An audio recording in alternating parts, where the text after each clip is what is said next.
Welcome to Chain Wrestling, a podcast that tenuously links together wrestling matches, and we discuss them and put our own perspective on it. I'm Andrew Bowers, the owner and promoter of North Wrestling, and I'm currently sandwiched between two wrestlers, Rory Coyle and Liam Slater. With the first link the chain. It's not always matches that we like, because you made me watch Undertaker and I'm not huge on that. Yeah, that was they were the pilot test ones, so you can go back and get them on the Patreon if you want. But the idea is we're going to watch this match, and then either we will decide something that links to this match, another match that's linked either by wrestler, either by the kind of show that it was on, just something really a tenuous link, and that will be the next one that we talk about. So if you are listening to this, please, this is what they do.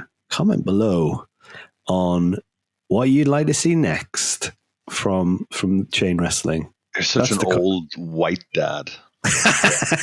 And also, we may have recorded by that point, so you commenting might be useless because we might have already created another link in the chain. That's true, but we might put a plant in there like people do and just be like, oh, hey, can you comment on this? You might get like Andrew Dowers. He comments. He's like, hey, why don't you do another Undertaker match? Eddie Guerrero versus Undertaker. Did they ever wrestle? Probably. Do you know what? Won't they? I don't think they did. The period of time, maybe in like a 2001 where Eddie's like more of an undercard guy. Do you reckon that's because Undertaker's racist? Wow. The Undertaker, the character. I don't think Undertaker, the character's racist. I don't think he's he didn't racist. like Virgil. He eliminated Virgil in his debut. So, I mean, I think anyone by proxy of being around Virgil at that point was racist. Oh, man, he didn't like Honky Tonk Man either. That's true. Never do you. Yeah. Unfortunately, this match that we're going to talk about today, I have no personal grudges against either man. Good. I've never shared a list with them, I've got nothing against either of them. So if we go back to 27th of October 1997, the match that we have all watched and are going to talk about is the classic Rey Mysterio versus Eddie Guerrero WCW Cruiserweight Title versus Mask match at Halloween Havoc. To set the kind of scene of where we were then, a couple of weeks before this, Brian Pillman had passed away at the age of 35. Mark Mero returned to TV with a new gimmick. Is that where where is the fighter character rather than Johnny B. Bad, right? Yeah, rather than Johnny B. Bad. I had a poster of Johnny B. Bad on my wall. I don't know what that says about me. What? Are you sure you don't want to be between two wrestlers? Johnny B. Bad might have been one of them, though. Like, he was a very pretty man. Did you ever just I think back then, it would probably been about 1994, 1995, so I'd have been about 10. I wouldn't watch a lot of wrestling, so any wrestling that I would get, I'd get like the odd magazine, and I'd be like, right, who is the poster in the magazine? And you'd end up with like Crush, Johnny B. Bad. If we're looking at the PWI awards, we had, does anyone know who Wrestler of the Year? Yeah, the PWI 500? It's Dean Malenko, because they go shoot on this year, right? Like 1997 is a real weird one, because the PWI is all kayfabe. So it's like, have you been the champion in WWE? You're the best wrestler in the world. And 1997, they're like, work rate. And that's why Dean Malenko wins it. I don't think in any world Dean Malenko should be winning Best Wrestler of the Year in 1997. I like Dean Malenko. Yeah, that's fair. As an overall pro wrestler, I think you're correct. As a technical, if you're looking at technical wrestling, if you are looking at efficiency in the ring and a work rate and a poise and a grace, I think Malenko is 100% up there in 97 for being over. And then again, he was super over, but not as over as an Austin or a Rock and that sort. I can't believe that you're implying the PWI is not still work rate based. Unbelievable. There are some people that are work, but like they definitely I thought changed. I out wrestled Ultimo Dragon that year. I tell you what, though, I'm gonna give you the top 10. And So I is this would the only year they've done this? So is this the only year where they've taken a sidestep and gone, yeah, but let's go through the top 10 though, and okay, I'm going to question this. So number 10, Chris Benoit. So number 9, Jushin Liger. So fair enough. That's fair enough. Number 8, The Giant. At that time period, as a big man, like he's obviously like he's not wrestling rings around people, but he's doing some pretty okay stuff, and he's quite agile. Like he's bucking the trend a little bit. So last year, so in 1996, he was the second best wrestler. Yeah, but then if you're talking Michaels, if you're talking kayfabe wise, like he's fucking like 96 is like leading the because that'd be earlier because 96 the NWO. I don't know. They just fucking like him, don't they? Like, yeah, look at this big man. Probably didn't take many losses. Yeah, he then had number 7 was Hashimoto, who I don't know much about Hashimoto, I must admit. Number 6, Liam's favorite wrestler, The Undertaker. This is the top 5 is where I'm going to question this. Number 5 in 1997 for the work rate PWI work rate 500 was Lex Luger. Yeah, that's wrong. That's mental. You can't say that you've got right. It's all, and this isn't you, Liam. This is because I remember reading about this. It's like you can't have Dean Malenko number 1 and then number 5 Lex Luger. Yeah, no, that's I agree. Fucking mad. Number 4 is DDP. I can see number that. 3, yeah. So I think the next 3. So you got DDP, who was really hot at that point. Number 3 was Austin, of course. Just right on the cusp of coming up. It was 98 really where it was like Austin pretty much then went on like a 5-year run of winning it. Number 2, Misawa. Misawa's number 2 and then Dean Malenko. So it's the weirdest number 10. That's a very weird top 10. Like Kevin Nash, number 13. Yeah, Misawa's definitely in there. Should be in the top 10. Number 1. Jeff Jarrett, number 17. Owen Hart, number 16. Kobashi, number 15. So they've definitely watched some All Japan and been like, Misawa, we watch Japanese wrestling, but they've seen like one match. I think what's really interesting on this, though, is where Eddie and Ray place. So given that this was in the PWI Awards, it was the second best match of the year. Do you know what would have been top match of the year? 1997? 97. Quite an obvious one.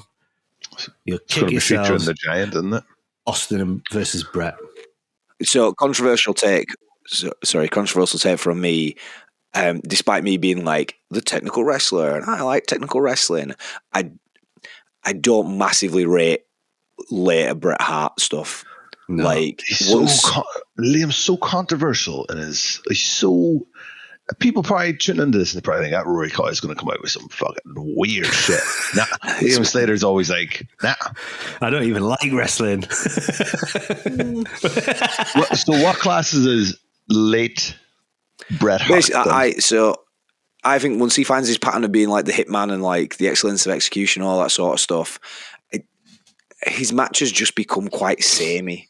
I quite enjoy him like Heart Foundation and like some of his earlier stuff where like he's finding himself. Like I think they're more interesting. Like I've watched some Calgary stuff where there's a bit more to it. But yeah, once he gets to being top level WWE, I'm like, okay, cool. Like I know this match. Whereas like Sean, I feel like has way more variety to him. Does the same things, but I feel like there's way more of a pace change out of Sean. And then I also feel like they say like, oh, he's a technical wrestler, and he just kicks and punches. Yeah, his kicks and punches are good though. Yeah, they are. You just suddenly just slip it in random. Liam screwed Brett. Maybe he did. Maybe back in his What Culture days he did. Hey, I've been in the ring with Bret Hart. That's true. I was there. I was in the crowd of that. What? I tried to. I wanted to get a cool photo with him where like I was shaking his hand, like I'm just like, yeah, someone will get this. Segment ends. I turn around, I turn back again, and he's at the entranceway. It was the quickest he'd moved all day. He's like, oh, we done? I'm out of here, guys. Legit. He's like, I've got a restaurant to get to. I'm going. Yeah, give me 40 grand, I'm off. And then you can give Bischoff 40 grand as well. And then you can give whoever Moose, Liam's favourite tag partner, and now TNA Impact World Champion. So go back to the PWI 500. It's a really weird one. Is that so this was the second best match of the year, which I think I can kind of understand how it's put in there. I'm glad that it was recommended as that. But if you look at their rankings, it's really weird. Eddie Guerrero is number 24. It's almost like these PWI 500 don't matter. Hey, Rory, have you both been in the PWI 500 now? Yes, I have been. That's cool. That's cool. Come on. Yeah. That is cool. That is cool. Why do you have a dig at me then? Liam was in it as well. Because cool. You have a dig at me. I think Rory's been in it more than I have. No, I've only been in it once. No, once. I just had a good year. You did very good. Basically, I wrestled Rampage. That was it. They went, stick him in. Yeah, won the Defiant Championship. And the North Championship. I don't even think it was mentioned, but he did. No, I think it might have been. I think I also featured in the first, I don't know, like maybe the first deathmatch tournament that they looked at in the UK. So that probably helped. And the guy I worked went on to sign at AEW. So I think it was I was I was in there just off kind of accidentally. I Forrest Gumped it. I was in situations with other people just through time. Just be there. Hello. That's wrestling. That's how you do it. Yeah. So in this ratings, you've got Eddie Guerrero at 24, and the year before that he'd been at 29. So he's there kind of, I reckon that's kind of like where he ranked most of the time. He probably peaked in the early 2000s. He would have been up at the top. But then you got Rey Mysterio at 29. And I'm like, oh, okay, because this is supposed to be the year that they kind of broke. But the year before this, he was 7th. So they rated him higher last year, and then he did this match, and they dropped him down the rankings, which is weird. It's almost like these things are just made up, and it doesn't matter. But there you go. Most popular wrestler of the year, and there's only 1,000 votes in this, was Sting. Second was Austin. And this must have been Crow Sting, right? 1997. Yeah, 97's Crow Sting. Fucking, I was 13 in 1997. Cool as fuck. Yeah, there's a bunch of guys in the audience of this match that think it's cool as fuck because there's a bunch of just middle-aged Stings. Yeah, just in the crowd I can see from your TV, Rory, that you're watching. You're watching Eddie and Ray. Oh yeah, I'm rewatching it. Rewatching or watching for the first time? Rewatching. Because I've noticed now, this is where I've started to pay more attention to the crowd than the match. And there's some interesting shoes and jeans of the era. They're all coming back now, though. That's what it's cool to now have, like shit jeans and shit shoes. No, it's never cool to wear big, weird brown dress shoes with jeans. But there's a guy in the front row that's so into it. He's like, murder him.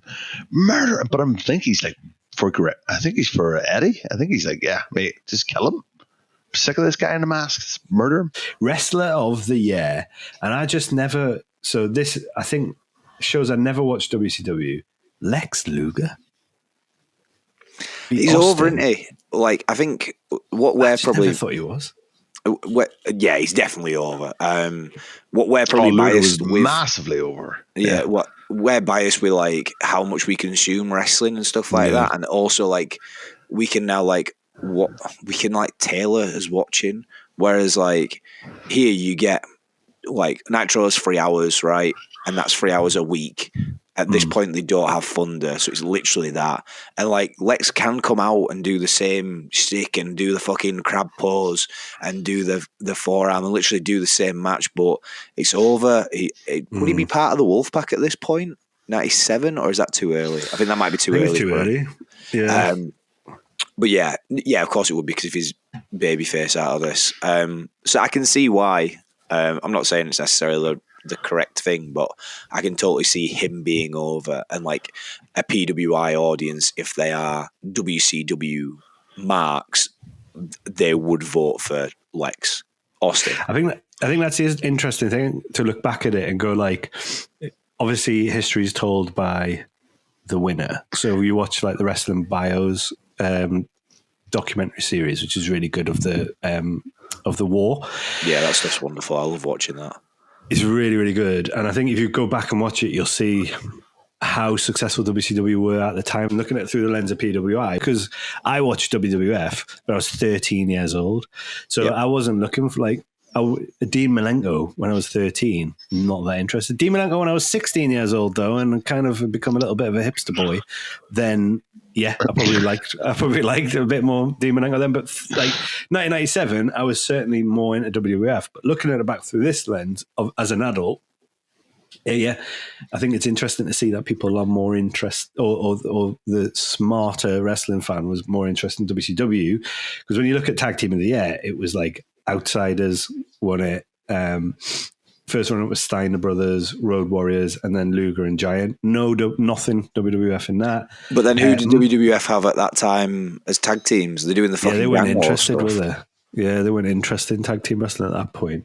But if you look at, like, I guess match of the year was Austin versus Brett, but that was, a lot of people obviously say that was the turning point for WWF, was the kind of rise of Austin. It was the turning point of Austin. It was Austin 316. So you can see it's shifting. But then you had Shawn Michaels and Undertaker at number 3.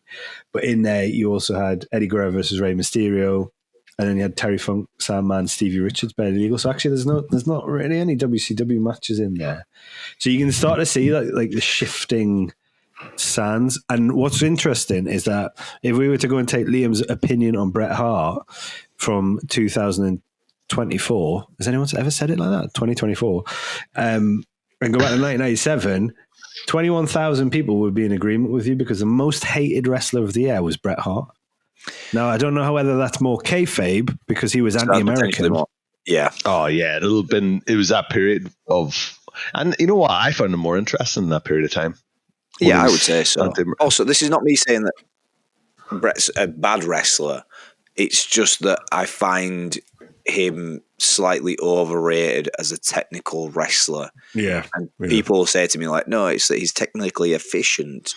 And I go, that's not really the same thing, is it? I think his kind of, for me, the best of Bret was when he was wrestling against the muscly guys in the early 90s at the end of what's that era of the 90s WWF era? New Generation. So that was a New Generation when it started, wasn't it? New Generation. What do you call it when it was like Mega Powers and stuff like that, and Ultimate Warrior? What was that era called? I think most people refer to it as like the golden era. Yeah, it was when Bret started, and like Rock and the Wrestle. Hart Foundation, and like less so Bulldog, but more so like Bret, Owen, even Jim the Anvil Neidhart. Sometimes you'd see them, and they really stood out as fast, kind of, and technical as well. But yeah, I think by 1997 he'd gone more into that main event style. But he did beat Hulk Hogan as the most hated wrestler, which is very interesting, I think. All right, so that's the PWI stuff. Old white man reads internet. If we look Tune in at next time. Actual match on Cage Match, this gets rated at 9.41, and that's obviously with nearly 400 votes on it. Initial thoughts on the match going into it?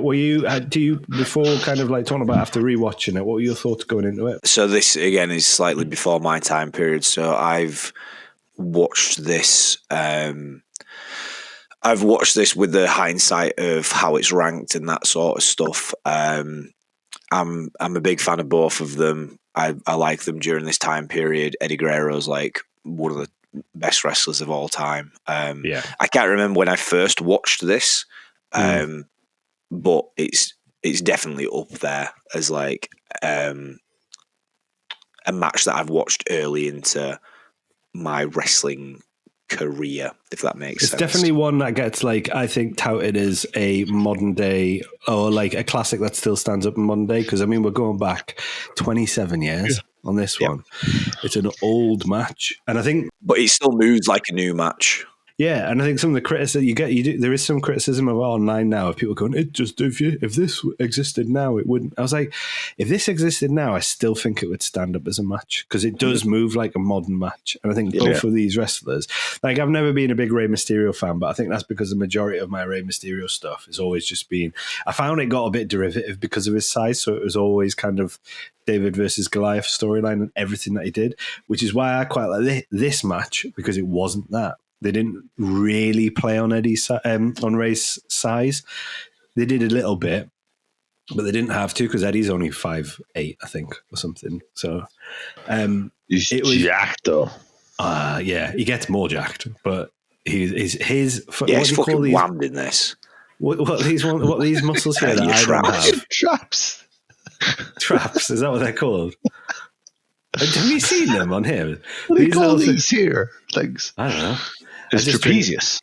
I just drink oat lattes. I don't know what muscles are called. That's just mad. So I think I did the same as Liam. I didn't watch this because I didn't watch growing up. I didn't see much WCW, so I came to this like pretty late. And I think if you went to the show and you saw this now, you'd be over the moon. Oh yeah, definitely. Great. Like so I don't know what it was like when people watched it when it happened, but I think that the problem is people probably got used to this style of match with, not this style of match, but like the standard with Guerrero. Yeah. Whereas like if I was watching this with fresh eyes, if I just tune in and I was used to watching WWF, I probably would have been like, what is this crazy definitely. Stuff that's going on here? This isn't what I'm normally watching. So I think it sticks out great. Like it stands out really good. I think it's really different to the stuff that was on WCW as well at the time. So if you look at like popular tag teams, The Outsiders, popular wrestler Lex Luger, it's like you can tell. Hulk Hogan was like in his WCW pomp at this point. NWO was still there, so a lot of stuff was still just like it was still that kind of like cumbersome, big man, muscly man type wrestling. It is over. Like at that time period, like they are super hot for it, and they are like the ratings, the numbers don't lie. Like, and they spell disaster for Samoa Joe. They are over. I think something that WCW did really well was build the cruiserweight division. I think what this match is this is what our cruiserweight division is, and they were given probably 5 minutes more time than the cruiserweights usually get, and they took all of that time, maybe even a little bit more. So if we go to the entrances and we talk about the start of the match, I like first off the bat, it's so 90s. I think I totally miss these concept sets. Like I would say the WCW stuff seems like it's come straight from like Universal Studios. Like it definitely looks like it's got like that backlotty styrofoam feel. Yeah, which I think when I was a kid I didn't particularly like because I thought it looked a bit like hokey, and you're looking for like I just liked like the big Titantron. That was what the kind of that I think it was around about this time where they brought just a massive Titantron in at WWF. And now look at us. All we've got is a Titantron. It's never happy, are you? Never happy. Exactly. Yeah. That's why he's saying that you want this back. What he's basically said there is he's going to commission an actual thundercloud for Thunderstruck. And we're going to have like a big SmackDown fist. Thunder lightning. Yeah, the SmackDown fist is sick. Fucking excellent. I love that. It's pretty good, isn't it? Like, I think that was probably the last kind of concepty thing. Yeah. What the fuck's that now? That's what I want to know. It's in the WWE warehouse. It'd be alongside the red boxes and the taxis that they used at what was that British one that they did where they had them? Oh, yeah. All the British ones. Is it Insurrection? Might have been. Insurrection was in Newcastle. It's in a 2 VHS box set with WrestleMania 17 for some reason. Insurrection. Yeah, I've got it somewhere. Not here, but I missed out on ticket. Insurrection's one at the Teddy West Arena in Newcastle. It was fucking. I think it's Insurrection. Yeah, I missed out on that one. Someone got their tits out. Anyway, I'm pretty sure Jacqueline, Stacey Keeper. Someone got their tits out. What was Stacey? No, what? On a real? Jacqueline? Nah. Yeah, probably Jacqueline. If it was somebody, What age were you when this happened, Bars? When did Insurrection happen? Insurrection. Oh, God, we're down a rabbit hole. 2001? Man looks up at the net. So 2001. Right, what reveal your age. Give me a ballpark. You don't have to, I'm 84. We'll protect you. I was born in 84. I'm 40 I'm 84. Okay. Insurrection 2003 happened in Newcastle. Right. So you're Maven. You're old to be WrestleMania 17. I think you're misremembering that, mate. What? Jacqueline's boobs. I think you look, let's be honest, mate. That was his Google search from 2001. You had a couple of rums in you, right? You had a couple of rums in you. At that point. You're out in tune. You misremembered it. And we've gone way off track. Yeah, so Eddie Guerrero and Rey Mysterio coming out today. Yeah, unfortunately, I watched the version that doesn't, and I don't like this about I'm assuming maybe they do it for music and license reasons sometimes, but I watched the version without the entrances. I also did that. Well, I watched this, and I'm going to quickly go through it. Ray's outfit looks cool. It looked like he had one of those little, those little backpacks that you get when you go to like JD Sports. It looked like he had one of them on his back, but it was a mask. The only thing I'd say about his outfit is why did they paint black underpants on the outfit? Do you know what I mean? Like, this is a question that I am going to ask somebody who is in the know when I get the chance to. This is a real common thing within wrestling where people wear pants or wear underwear over pants. Like they have trunks over long tights, and that's like basically what that look is. I think it's to break it up. To break it up. Then actually establish like here's where your waist is. Yeah. Right. Obviously, I'm a fashion expert, but no, I would agree. I think that's why. It must be why. That's why. I also think. Do you sometimes with tights? Don't you get the sag around the crotch area sometimes? So like if you've got the underpants on, they're up. Also, is it not a Superman thing? Yeah, potentially. Hmm. It's like a trope, isn't it? So like the underpants is like a Batman. Yeah, but Superman will be that'll have come from. It's actually like an old circus strongman thing, isn't it? My dog agrees. It very much agrees. I don't know. These rabbit holes are getting deeper. I'm getting concerned. I'm getting worried. The problem with not watching the entrances is that you miss out on the Eddie Guerrero entrance, and probably the coolest man of all time. Like I think he's the coolest wrestler in my opinion. I honestly don't think there's like that mullet doesn't look silly. Not in, and it doesn't bizarre. In 2024 because mullets are back as we've seen. But I've never looked at him with a mullet and thought that looks stupid. Nah, and I don't know if it's because it's attached to a man that's incredibly jacked.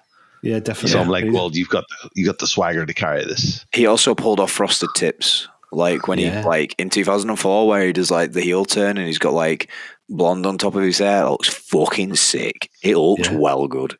He's and his tash as well. Like it's such a cool tash. I think the thing about Eddie Guerrero though is like, and we talked about this at the last show. Is like we had a seminar at the last show and we were talking about characters and stuff.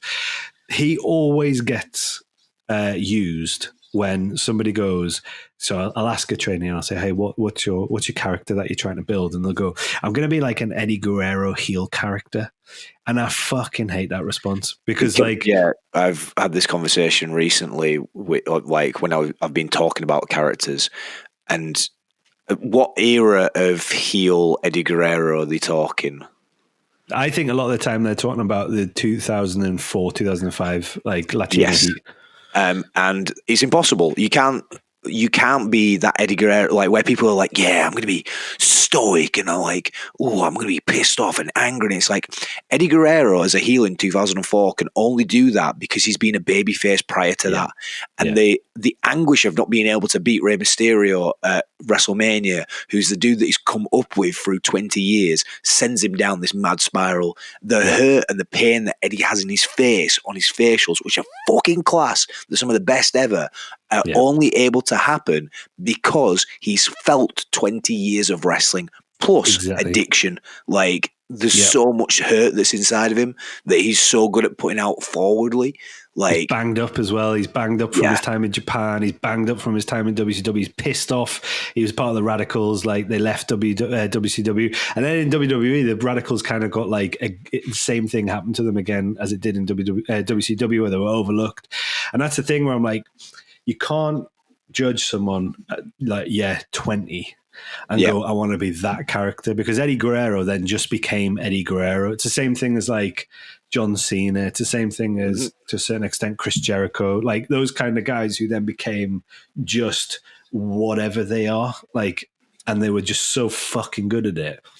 And I think this is the bit where you kind of start to see Eddie Guerrero stepping outside of that, like, where he'd been put before. And again, this is the thing about Eddie at this point in 1987. He'd still been wrestling for like 10 years. Yeah. The comms do a great job. I love the comms in this match, but they do a great job of like setting the scene for like where he's been. And they mention Japan, they mention wrestling under the mask, and then they kind of allude to the fact that like he was the one person that kind of went against the tradition.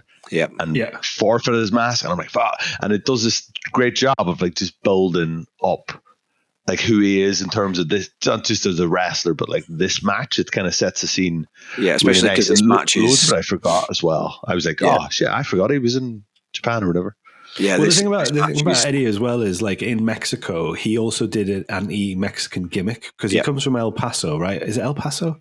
Yeah, El Paso, Texas. So, which is not. It's obviously he obviously comes from Mexican heritage. He's fucking Guerrero, but he grew up in America and he's American by birth. And El Paso has its own kind of mix of like Texan and Mexican or whatever. And when he went to CML, AAA, I think it was, he did like an anti-Mexican gimmick. So again, that all builds into like this whole like who he is. And I think as he walks down to the ring, that disdain that he has on his face, it's not put on. It's not just this kind of like, as you see, like, when people have disdain, it's like it's like a ham-acted disdain for the crowd. They're like, oh, fucking hell. I'm not saying Regal did that kind of thing, like he did that well, but it was that kind of like more a different type of character. It's more performative, isn't it? Yeah. Yeah, and that's fine. There's a place for that. This Eddie is just like fucking. He's just fucking class. Like, absolutely, it's real. You can feel it. Oozes it. Yeah, and I think there's an element to it as well of that realism is just like proper. It's seeping through him. So the start of the match then. So we go straight into the match. I think there's I think the way it starts is again just fucking amazing. Like, it goes at 100 miles an hour to start off with. There's a double leg takedown onto the apron where Ray just takes this really fucking hefty bump after like the early exchanges in the ring, and they're just straight outside and they're fucking chucking him into the steel steps. What I love more than someone getting thrown into some steel steps. Honestly, can we get some steel steps at North Wrestling? Because I'd love to start throwing people into them. The noise that they make as well is just so like just brutal. I think that's what helps this though, because there's aggression. There's bits in this match that if you saw them in 2024 wouldn't look out of place, and they're pretty like there's some pretty fucking cool shit in it. There's some pretty good some fucking class stuff. There's some mad stuff, and I'm just like, if you saw this now, you like if someone watched this now, they'd be like, so reckless. Yeah. I made a comment that this is very AEW as a match. Yeah. If this is on AEW now, people will be like, oh, they're so reckless. They need to stop doing this. But it's like, the difference is it's so crisp. Like, even the stuff that Big Head says there's to the outside. Like, yes. Like, it looks so good. And the camera work as well. Like, I think because it's captured like an old school wrestling show. We said this before about other matches. Like, this is just happening, and the cameras just happen to be there. And like, even the last shot of like Ray with the belt, like, everything's real, like candy. It feels a little bit candid, which I quite like. It doesn't feel overproduced. It's lovely. So. Well, I think that's part of the delivery of this as well, which I absolutely love, is that everything has meaning to it, but then everything looks real. So it looks like it's a fight with wrestling moves. So the thing that like I think a lot of people forget is the balance of a good wrestling move is that a good wrestling match is that it needs to look like a fight, but it needs to be done within the confines of professional wrestling, which means it needs to be entertaining. So there needs to be moves in there, and the reason that they use moves and that type of thing. a part of that's entertainment. So if you look at like the first 3 to 4 minutes of this, the hot start, there's a couple of like missteps where things look like they're overshot a little bit or they look a bit rough. No, they're not. They're fucking. It's either in there because they're going at a fast pace and they know how to work properly, so they're safe with everything they do, or they are kind of a little bit reckless, and it looks like they're trying hard to fucking hurt each other. And I think that's a bit I loved about it. Like, there's a couple of backbreakers. There's a tilt-a-whirl backbreaker that's fucking just like, it looks snug as fuck. There's a couple of like uppercuts that Eddie does to Ray, where he grabs like the mask as well and starts pulling that off, and then fucking whacks him. And I'm like, yeah, this is what you would do in a wrestling match. It's not just a fight; it's a wrestling match. And I just think setting that tone in the first 3 minutes of legitimately looking like each man wants to fucking hurt each other, and like they want each move to land properly. I think that's the bit that I think has been taken in, and like you were saying, like AEW produced matches. I think they take that kind of mix and they go, right, that's what we want to do. I think it's a modern style of wrestling where it's like, we want it to look real. We want it to look reckless. It's safe as fuck. Like, these guys know exactly what they're fucking doing. But there's times where you're just like, oh shit. There's a physicality about, I think this is why Guerrero's so good. He's real crisp. His stuff's beautiful to watch. Yeah. Like, you know, the Eddie, everyone calls it the Eddie, like the rolling over the top rope. Like that, when you watch it, you go, fuck me, that guy's smooth. But then he can just grab a guy and rag him around because of the size and because of how physical he is. There's that one he hits, I think Ray goes for like a cartwheel into something. Yeah. And he catches him in that like, kind of like it ends up being almost like a side suplex. Yeah. But he drops him so quick, and even position wise, like not everything's in the middle of the ring. Like, they're not afraid to like stuff. I think Eddie takes like it's not a backdrop, but he takes a monkey flip at the very start. He's almost out of the ring. Yeah, Eddie takes those well good. And you're like, fuck, this is like, these two guys are trying to murder each other. It's real fucking great. Yeah. And I think that's that realism. Sorry, I would just say that Eddie's got the best back suplexes of all time. Him and Malenko are up there for the best back suplexes. Benoit, you'd throw in there as well. There's something about Eddie's back suplex that just baffles me. Like, he almost defies gravity in the way that he's moving somebody about. Can't replicate it. Tried many times, and there's just a snap that he has out of it. I don't think it happens in this match, but his power bombs as well. Cool. Do you know the back suplex? I know this sounds mad, but I think it's in his feet. I know this sounds really strange, but if you look at how the power that he has in his feet, like in the way he's like that, I don't think you just get that from momentum in your. I mean, also he's fucking jacked. He's just like, I think the back suplexes were the ones where I was looking at, going like, fucking hell, and his backbreakers as well. Yeah, the way that he brings someone down onto his knee. And fucking like, it looks like he's smashed them into pieces. It's quite often when he hits them on those backbreakers, particularly in this match, like as they hit, his knee goes as well. Yeah. So you're kind of like, fuck, he's nailed him so hard that he's like fucking knocked himself over. Well, I was if you see someone throw a punch and they follow through, I watched a lot of bum fight videos, by the way, and drug fights. But if you see someone like do a punch and they swing that hard that they just follow through, it's like, man, that was everything. They had everything there. But like all the backbreakers, like he follows through with them, which is great. Like, and it's just also, you know what this has that I love? An abdominal stretch.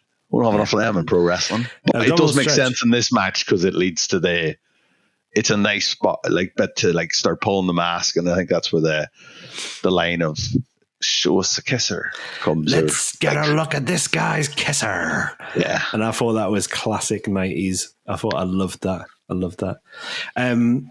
So then we kind of like moved through. So there's a lot of like, and I think this is where Eddie makes as a heel, where he just breaks down Ray systematically, and I think what's the terminology for this? Because I don't know the terminology for that. Like, but that section of the match where you normally get like where the heel's beating down the face, they can be quite boring. Like in a heat. That's it. I don't want to say that. I was like, this guy, what's he talking about here? Yeah. They can sometimes be the killer on the pace of stuff. I think that can sometimes kill a match. Yeah, I think it's because Mysterio's little flutters of offense are so good. So I don't like the like this is where me and Liam are going to have a fallout. I don't normally like the kind of ground bridge that a lot of people do. Putting the shoulders to the mat, one arm up. Like, I don't really like that as a segment of professional wrestling, because normally when it happens, people are just going through the motions, and that'll happen, and then they'll end up back in where they started. It'll almost be like starts in a headlock, and it'll end, and it'll go back to headlock. Whereas this, like, he's proper fighting with Mysterio. He's like, man, I'm not letting you get off this canvas. And Mysterio looks knackered. Like, he basically gets an arm up, and he's like, this is minging. It then goes into like springboard back foot DDT. Is that the one? And I don't like DDTs in the middle of matches, because a DDT is a fucking finish. And that's it. But that doesn't end up going to the same thing. Like, it ends up like, oh, they started on this thing. Oh, holy shit! He's gonna. This is it now. He's making his comeback. Now he's dead. And then the other one is like, he drop kicks him. Fucking Eddie like spills through the bottom rope. Then he goes for like another springboard, and it's like they're all so interested in that. Like, it's not just a guy getting beat up; it's a guy generally pitting. Like, he's almost coming back every time, but the comebacks aren't just like, oh, I'm just going to punch you in the face a couple times and then take off, and then you can hit me with a back elbow. His comebacks are so interesting that it's like, oh shit, this could turn around at like any stage, which is kind of the reason that you tune in to wrestling. But maybe it gets like forgotten a bit. I don't know. I'm just rambling now. Basically, I think DDT spot's gorgeous. Yeah, it is. And I think something that is worth noting here is just how well Eddie and Ray work with each other, which then makes that heat period more interesting. Because I know, like, when I'm with somebody that, like, I know their cadence and their timing and their pacing, it makes working and putting stuff in there loads easier. Something that I think British wrestling struggles with is that we don't have the consistency of working with somebody on a regular basis, which then means that it gets harder to like call stuff and put stuff in there because you're not working with them on a regular basis. So then you go, I don't know what you do, so I can't call this spot. Whereas, for example, I would like, because there's a lot of dudes at PPW that I know, and like I know their spots and stuff like that. I was working with Kemper the other day at one of our in-house shows. I called like a single word to him and he ran his spot. And it was like, yeah, cool. As soon as I got him here and I was like, this bit, he was like, yep, this, bam. And this is where these two guys who have obviously come up through Mexico and through ECW and then into WCW and then have worked multiple times in WCW. What these guys have probably worked plus 50 times, and that might be an understatement. They know that, hey, this bit, and then bam, they've got a spot, and they know the timing, which then they know how to cut off, and it just makes life easier. Yeah, springboard back for DDT off the top rope. And he cuts off that bit that you're talking about there, is like, I think if you were doing that in a British wrestling show, that bit would happen. And then it would be like, right, next, what's your next bit that you then would do after that? Whereas this, it just seemed more like this is how these two would fight. Like, Eddie gets real straight organic. Back in. Yeah, it's a real nice, like, and there's I think it happens like later on and stuff was, there is a bit of like a block punch, and then it's just like, oh, fuck off, mate, I'm just sending you into this buckle. And then he ends up like upside down and shit. Well, the Tree of Woe thing was it was a note that I made of, like, I think that Tree of Woe is it's a move in wrestling that I have like probably I'm not a big fan of at all, because you always see it and immediately get taken out because you're like, just take your foot out. Like, I don't know how that works. However, in this one, this looked like a valid way of getting hung up there, because he fucking throws him in and then like he's struggling to get out as well, and it's like his foot's caught in. There's no time though, like he's not in it for a minute. Yeah, he's in it. Guerrero comes charging, And then like he gets himself up enough, and then like, and that's the weird thing of like at the time, I can't imagine watching this at the time, because then he hits like kind of like a little bit of like a crossbody to the outside. I'm like, fucking hell, like this is like the 90s. But then I forget that like these guys were doing crazy shit like this all the time. They were doing crazy shit. And I think the thing I liked about that, again with the Trio of Woe thing, it was utilizing the momentum of his opponent rather than going like, I'm just going to, because the Irish whip as well, I'd say that's a weird move in wrestling where it's like, you would just go, no, I'm not. Why you being racist? Yeah, is that a racist term, the Irish whip? No, shouldn't be. Anyway, I think like, then you've got like, he tries to go back in and he slides balls first into the post as well, again, where it's like Ray's using his momentum rather than every time I run, I hit you. It's like, it's the shifting balances of momentum between two guys who are trying to wrestle and fight against each other, which I think is a really nice way of doing stuff. I talk about this quite a lot with people when we come to training and stuff like that, is when people begin, it's an on and off switch where like they go, I'm wrestling, I'm selling, I'm wrestling. And like there's a certain amount of times that they'll use it. So for probably when I first started and like around my time there, it was like, you do your shine, you're on, you get cut off instantly, you're off, you do a comeback, you're on, and you finish. Whereas what these guys are good at is rather than having a switch, they have a dial that they're turning side to side and this way and that way and this way and that way. And the dial never stops moving. It's constantly going, but it's constantly tipping back and forth out of it, which then leads to more interesting pro wrestling. I think so too. I totally agree with that, because I think the selling aspect of it as well, Ray's really good at it in this one, and both of them are. But rather than just being like you're saying there, where it's like, I'm taking a punch, but actually it's my comeback, so I won't sell the punch. They sell everything that they get given in a certain way. Like there's a bit where I think it's just it's an uppercut where Ray just sells it. It's like where Eddie's cutting off his comeback and Ray sells it straight and he's like into the ropes, but then he does manage to get back up, but swings, and it's that kind of like bum fight swing that you're talking about, where it's like he's swinging as if he's just taking a hit. Like it's not just a crisp forearm and he's back up to his feet and crisp. It's the idea that their power bars are going down, and when you're down at that level, you're not going to hit a fucking crisp uppercut. You're going to hit it quite sloppy, and you're going to get whatever you can on it. And I love that. Like I think that you really get that feeling.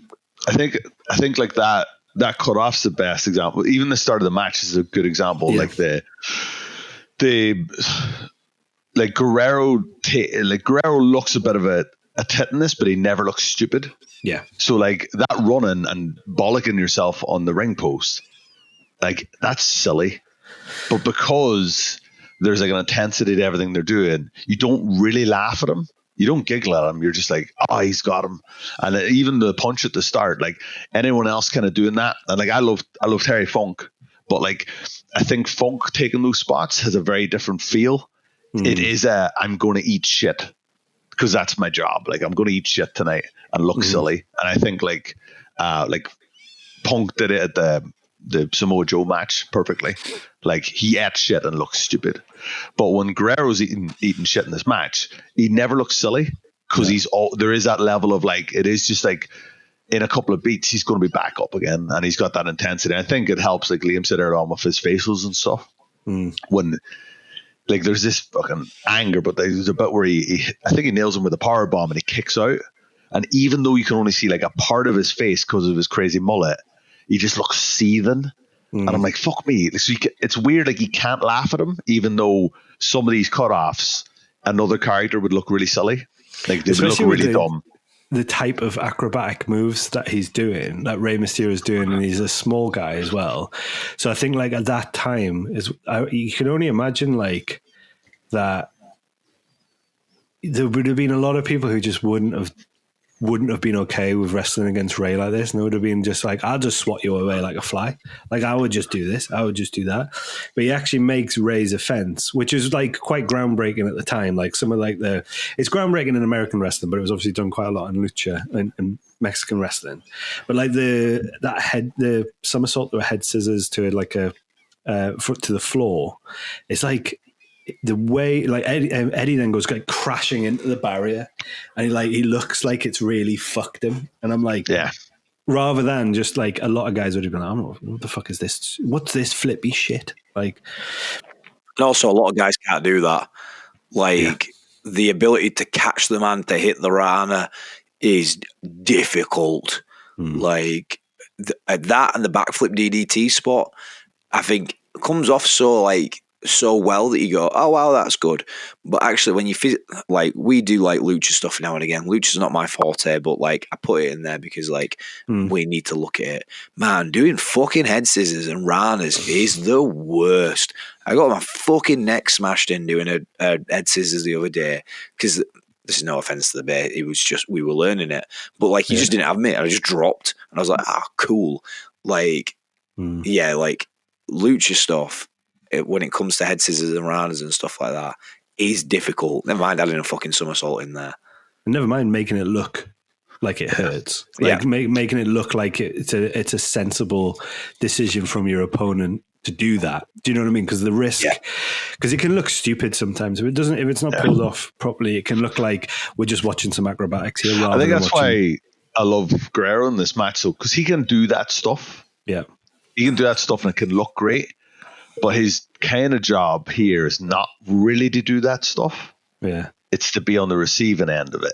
And even like in the first, like the very start is like I think Mysterio does that like roll over the top rope and lands on the apron. And he could do something cool to cut him off. He just fucking pulls his legs out. He's like, fuck off, mate. That's like, right at the start. Just eat this canvas. Like, fuck off. But I think like there's a real skill in like him.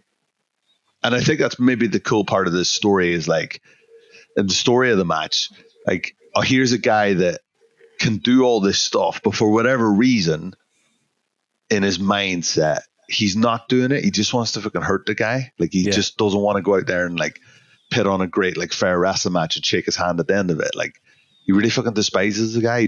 He wants to take his mask. He doesn't want him to take his belt. And there's like this real, I think it's really good that like you see bits of Guerrero doing it, like little tiny bits, but he is on the receiving end. But he's so good at receiving it. You're just like, fuck me. It makes fucking Mysterio look like so much better. Because I would just be like, fuck. I wouldn't be like the guy's like, hey, I'm going to swat that away. I'd be like, shit, I'm probably going to die. Something else to note through this as well, if I remember correctly, I'm pretty sure it's this match, that WCW wanted Rey Mysterio to unmask here, and Eddie had to fight for the decision to be changed and to give Rey the belt and to not unmask him. Yeah. So like, we're talking quite a lot here about like Eddie's like in-ring work and stuff like that, but his backstage like selflessness to go, no, give this to him and I'll take the loss here, says a lot about the relationship that he has with Rey and the thought that he has for him. I think too for him as well, he's more interesting. Like if you're the guy that's unmasked someone, it's not that interesting. For me, in a way, like being more of a character guy. Yeah, being more of a character guy, I'm like, if I'm the guy that's revealed someone's mask, I'm like, oh, that's not that. Like, where do I go from there? Oh, I got your mask, way. Whereas, like, if I fail and I lose my fucking title, I'm like, motherfucker, it gives you, like, there's more longevity, hopefully, off the back of it. It's like, now I'm more interested in both these guys. Well, I like the finish to it for that reason as well, where you've got that really risky top turnbuckle, like, roll. Like, was it like a Rana? Like, it's a Rana, and it looks roller. Like, and I think this is really nice because, and like we say this before, like Liam is like right to mention it, where like we do kind of watch this now through a completely different lens because we've seen so much wrestling. Whereas I was watching this, like I watched it this morning, and now I've watched it 3 times because this podcast is so long. It's still in my head. I think they're going to roll through again. Yeah. And Guerrero's going to get the pin. Like every time I see it, I go, oh, that's the funny. Oh, it's going to go through again. But he just about keeps him. And you're just like, oh, fuck. And like I think sometimes it's the advantage of going back and watching these old matches where you see stuff there where you're like, fuck me, this is like, either this is so ahead of its time, or we just didn't appreciate it. And now we've seen so much wrestling. And it's like when you watch a classic movie, you go back and you go, oh, fuck, actually, you know what? That real fundamental thing that they do in that movie is groundbreaking now because everyone's become so formulaic. And I watched it and I was like, oh, well, he's going to roll through. I was like, oh, no, oh, shit. I knew the outcome of the match before I watched it, but it still got me. And there's something really fucking cool about that. I had to go forward in my notes to remember who won the match, because I was like, because again, you watch it again, because I've had it on like just playing and pausing it, and I'm like, Eddie wins this, right? And it's like, that's such a good a bit of storytelling where you think, because I know as well that Ray gets his mask taken off later on, and again, bad decision because it goes back on, not like maybe a year later it goes back on, if not even that. So not with WCW, it stays off. He's unmasked in like 99, I want to say. Yeah, around like 99, and then he's in WWE in 2002. Right. So he never comes back on again at WCW. Right. And I'm pretty what sure. What a waste, though. But like, what a waste. Like this, I mean, silly, because I really like the end of this where I love Eddie's reaction as well, because like you could just rip the mask off. Like if he was in the ring after that, because the finish was like, it's just this quick finish. I loved how that finished. He gets the pin, and then like you would be like, oh, why doesn't Eddie just rip his mask off anyway? But he shows, because even like the finish where he tries to do the avalanche powerbomb, it's used against him. His desire to hurt him so much is used against him to actually get the win. He then just fucking hoys him out. He fucks him out the ring. He's just like, get out of the ring. And then you get like the classic Eddie facials where he just looks like he's on the verge of tears. He's just like, fuck. I think the great thing about that finish is like, he goes for that. That whole setup is like a fight as well. Yeah. It's like, it just feels like they're just scrapping on the top rope. They're on the second rope, but Mysterio's on the top. But then when he rolls through, Guerrero pulls his legs up because he's going to hook him. He's going to hook him and pull him through. And Ray just gets one. He just gets one leg, and it's just like, nah, fuck, mate, I've got you here. It's fucking so nice. Like, honestly, a real lesson in like, I should just watch old wrestling. Makes me so happy. I kind of feel that's why we started this podcast. But I think it's that lesson in momentum, isn't it? Then it's that lesson in like utilizing somebody else's momentum to kind of and like utilizing somebody else's weaknesses to get ahead, I think. So if we haven't decided on a rating system, I know we've gone too long already, but thumbs up, thumbs middle, thumbs down. So wait a minute. So right, me and Liam had an idea for a rating system. Right. But we can pit this to listeners or viewers. I don't know what context people are watching in. So because North Wrestling is synonymous with bears, because you're an idiot and you decided to use a bear as a logo, we were going to rate them using different classifications of bears. Okay. But we don't, like many postmodern sick boys idea, it didn't get further than that. So we thought of the cool bit, but then we went, in reality, that might be a little bit tricky. So I don't know if like we go, what we had ideas. We had Care Bear. Yeah. Bear? Was that first shit one? Bear arse was the arse. Yeah. If it's terrible, it's bear arse. Yeah. If it's terrible, it's bear arse. If it was between two wrestlers, then bear arse would have to be if good. It's just in the middle, could we do like Barely Care? Barely Care. Yeah. And then bear. I don't know what the best one would be. I don't feel like the bears is a good idea. So the issue was that the top one we were like, and then it'd be a polar bear for North, but then that doesn't sit in the bear puns out It's of a there. weird spectrum of bear arse to polar bear. We started on bears. Now, bear in mind, we workshopped this for a while. Bear in mind. Bear. We workshopped this for quite a while, and nobody really cared other than me and Liam. So I'm up with these suggestions. I don't really like rating stuff, as in like numerically. Yeah. But I think I don't mind the idea of like, oh, it was great, wasn't so good, whatever. I think it was great. I don't know what way we say that. Yeah, I think it's a great the category is it's in the top category. A spectrum of noise. So like if like it's like the worst one and that's worse. Nah, because how do you write that down? Like, how do you write that down? True. So if anyone has any suggestions about how we can do this scale, I think this is polar bear. Thumbs up for me. Polar bear with thumbs up. Nice. I would agree. I honestly loved it. I loved it. I love this. I think this is kind of like going back and looking at it. If I'm serious for a moment, it's probably jumped into one of my favorite wrestling matches I think I've ever watched. I genuinely think that. Like, I think in terms of like pure structure of a match, maybe not. I think the one thing it probably misses for me a little bit is that like emotional like build. Like, I don't, because I wasn't emotionally invested in it at the start, other than knowing that I really love Eddie Guerrero and I was really excited to see this match. There wasn't like it wasn't like Austin Rock hype video type stuff, which definitely adds a layer that you have to consider in wrestling. Yeah. But aside from that, everything else, all boxes were ticked for me. Yeah, I think it's the Bears bollocks. The Bears have bollocks. Yeah, Bears bollocks. Bears bollocks, yeah.